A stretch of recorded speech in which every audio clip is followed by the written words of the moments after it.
বাবা, তুমি যেখানেই আছো খুশি থেকো। আমি তোমার মৃত্যুর বদলা নিয়েই ছাড়বো।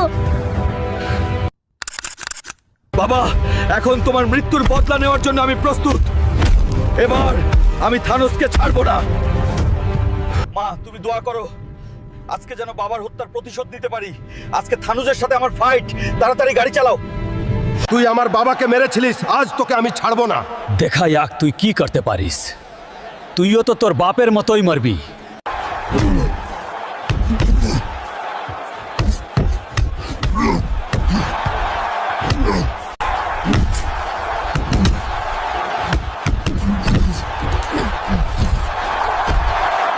তুই তো তোর বাপের মতোই হালকা। বন্ধুরা, তোমরা লাইক সাবস্ক্রাইব করে আমাকে শক্তি দাও। এখন তোমরাই পারবে বাবার হত্যার প্রতিশোধ নিতে।